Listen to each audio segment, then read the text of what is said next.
All right, today we're going to dive into a book from way back in 1997 that honestly made some predictions that are still pretty wild today. It's called The Sovereign Individual, and its main idea, its core thesis, is that the nation-state, the most powerful institution we've known for the last 500 years, is basically becoming obsolete. So, how on earth could that happen? Let's get into it. So the book kicks things off with this quote from the inventor Danny Hillis, and it really sets a dramatic stage. The point here isn't about, small political tweaks or minor changes. No, the authors are talking about a shift so big, so fundamental, that it's literally the end of an entire era as we know it. And that really gets to the heart of the book's big question. The authors argue that what we're living through right now is a kind of transformation that only happens like once every 500 years. They call it a mega-political shift, which is just a fancy way of saying the entire rulebook for power is being torn up. And to even begin to understand what that means for us, we've got to look back at the last time something this huge went down. Yeah, to figure out where we're headed, the book is really clear. You have to understand where we've been. So let's hop in the time machine and go back about 500 years. To a world that, believe me, looked nothing like ours.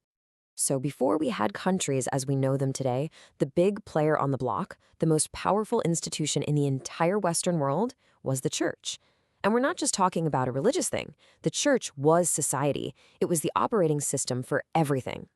So how did the church get and keep all this power? Well, it all boiled down to a few really strong pillars. First, they had a total monopoly on information. They controlled the scriptures. Second, they controlled your spiritual life, your actual salvation. And third, they had a legal system that was bigger than any king or local ruler. Its authority was, for all intents and purposes, absolute. Which is just a fascinating question, right? I mean, when one single institution has that kind of a grip on everything, what could possibly be powerful enough to break it? The book's answer is pretty surprising. It wasn't another kingdom, it wasn't a massive army, it was technology. And here's the key comparison the whole book is built on. You see, the printing press came along and just shattered the church's monopoly on information. At the same time, gunpowder made those old stone castles totally useless, which helped centralize military power. These two technologies, together, literally cleared the way for a brand new institution to take over, the nation-state. And it created its own new source of truth, things like national identity and a unified system of law. So the crucial takeaway is this. Technology completely rewrote the rules of the game. The church's old model of power just couldn't keep up. And out of that decline, our modern world of nation-states was born. Okay, so now let's fast forward and see how the book says that exact same thing is happening all over again right now. Okay, this is where it gets really interesting. The book's whole argument is that this exact same pattern is repeating itself. The technologies of our information age are basically doing to the nation-state what the printing press and gunpowder did to the church hundreds of years ago. And the parallels they draw are incredibly direct. Think about it. The microprocessor enabled a global, instant, pretty much borderless economy. And then you have cryptography, which creates a completely new kind of property, digital wealth, that's super hard for any one government to control or seize. These, the authors argue, are the new printing press and gunpowder. They're the catalysts for our great transition.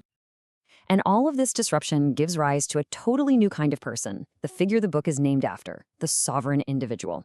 Now, this isn't just anybody. We're talking about an elite person, someone with valuable skills who can use technology to work globally, totally free from the constraints of any single country.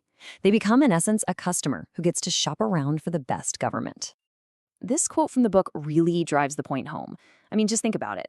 For pretty much all of human history, most people and everything they owned were physically stuck in one place. You were born somewhere, you died somewhere, and you didn't go far in between. And that made you really, really easy to control, to govern, and, of course, to tax.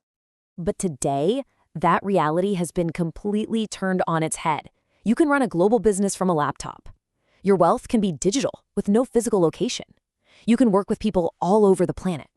Information, identity, none of it is chained to geography anymore. And that is a fundamental shift in the balance of power between you and the state. So, where is this new world? Where does all this action take place? The book argues it's on a new kind of frontier, a territory with no physical borders, no armies, and no police. And that new frontier is cyberspace. See, in this digital world, the old rules just don't apply. Geography becomes almost irrelevant. Money can zip across the planet in a millisecond. What you produce, what you create, is no longer tied to the physical ground you're standing on. And this is a huge problem for the nation state, because its main tool has always been control over a physical territory and the people in it. That tool is getting a lot less effective. And this leads to a wild concept the book calls jurisdiction shopping. Let me break down how it could work. A sovereign individual might set up their company in a low-tax place like the Bahamas. They could store their money in some decentralized cyberbank. They could live in, say, Portugal and manage the whole thing from their laptop.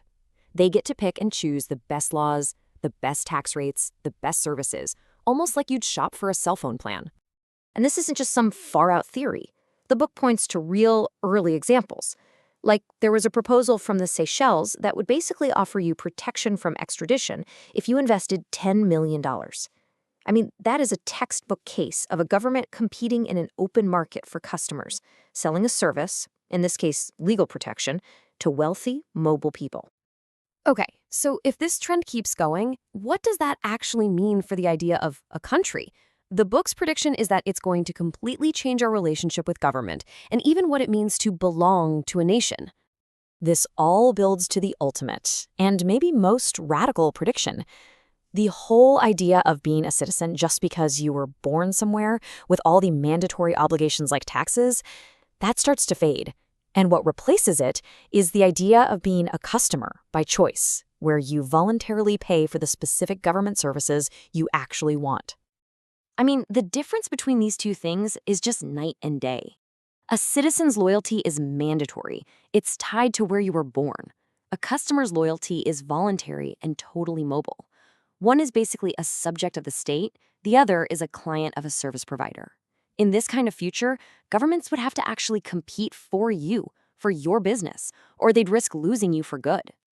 And what's absolutely wild is that this book was written in 1997, but these ideas feel more relevant now than ever.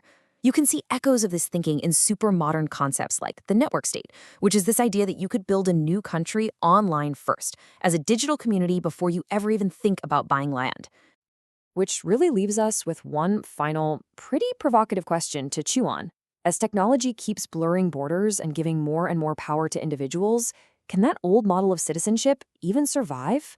Are we all slowly heading towards a future where our allegiance is something we choose, not something we're born into? A future where you're no longer just a citizen, but a customer?